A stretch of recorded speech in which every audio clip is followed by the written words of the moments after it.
All right, so let's jump into this deep dive. This one is about Ramadan. And specifically for anyone listening who's experiencing it for the first time, we're going to use this podcast script called Ramadan for New Muslims, a journey of light and transformation, to kind of guide us. And it really seems to focus on how Ramadan is about a lot more than just not eating and drinking. Yeah, it really highlights Ramadan as a time for like spiritual growth, reflection, and connecting with Allah. So it talks about this idea of taqwa, which I understand translates to like God consciousness. But Yeah. what does that mean in our daily lives? That's a good question. So imagine just constantly feeling God's presence in your life. That's basically the essence of taqwa. And through fasting, the script kind of suggests that we develop this heightened awareness of God. And that impacts our decisions, our interactions, even just how we view the world around us. So Ramadan is about developing that awareness of our connection with Allah. Yeah. It's not just about abstaining from food and drink. It's about transforming ourselves. Yeah. There's this Quran quote in the script that really stood out to me. It says, "O you who have believed, fasting has been prescribed upon you as it was prescribed upon those before you, so that you may attain taqwa," God consciousness.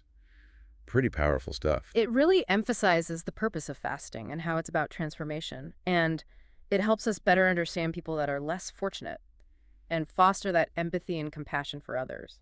It's amazing how just fasting can impact our connection with God and others. I'm curious, though, about like the actual practical aspects of Ramadan. The script mentions some tips for new Muslims observing their first Ramadan. Anything in particular stand out to you?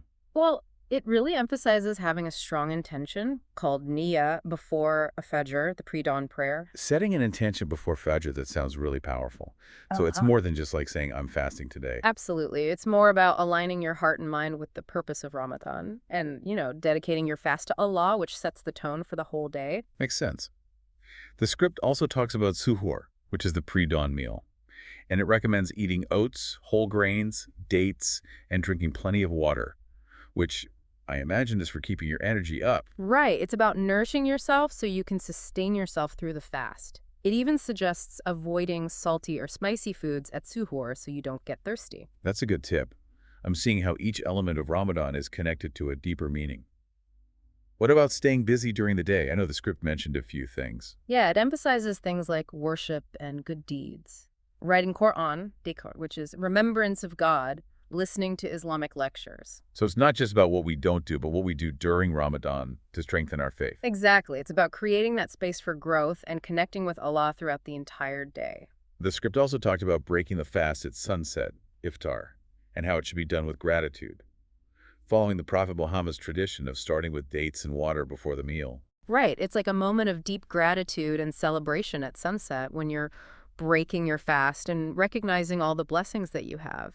And, even this simple act connects us to tradition. There's so much depth and intention to every aspect of Ramadan. It's like a spiritual journey. What about the internal personal side of it? Yeah. How does Ramadan facilitate that connection with Allah? That's where the spiritual transformation part comes in, and something that we can explore in the next part of our deep dive. So we're back. And before we took that break, we were talking about how Ramadan helps us develop that sense of taqwa, that God consciousness.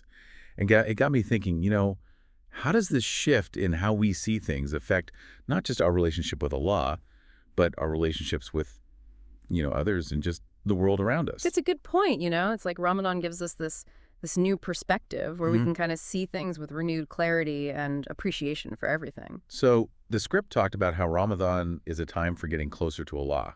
But what does it actually look like? It feels a bit abstract, I guess. It's about creating that personal space within yourself for deep reflection, sincere prayer, and connecting with the divine just on a more personal level. So it's not just about like going through the motions of rituals. Right. It's about really engaging with them and letting those rituals kind of nourish your soul. Okay, that makes sense.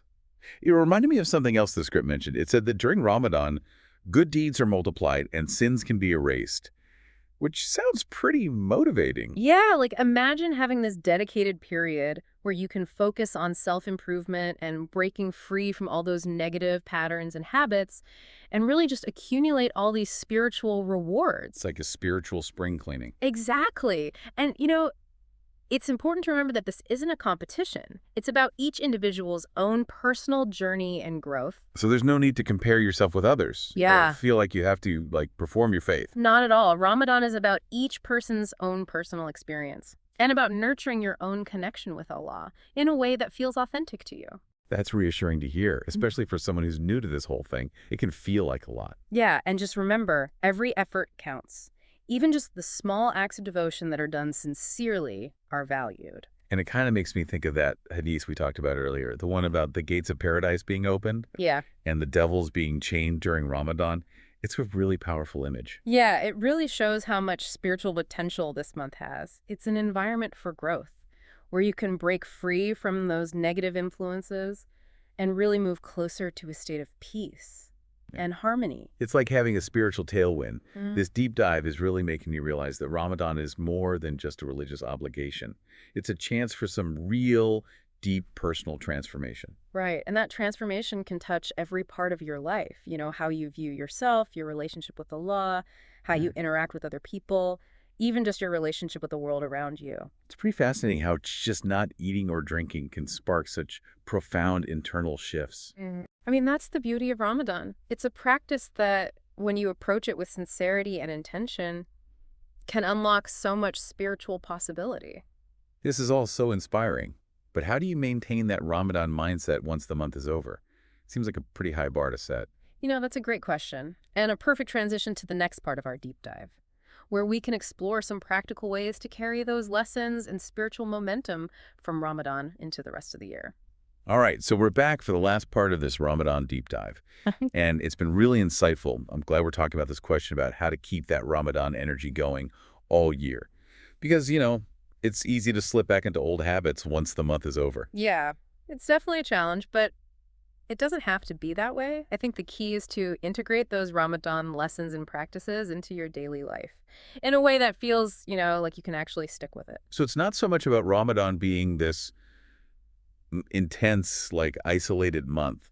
It's about incorporating those principles into your life all year. Exactly. Ramadan is like this training ground where you build habits and practices that you can carry with you. So how do we actually do that? What are some ways we can make those Ramadan vibes last?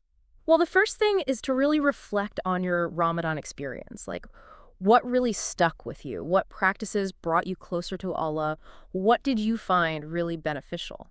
So identifying the stuff you want to carry forward. Exactly. Once you've found those key practices, then you can think about how to work them into your daily or weekly routine.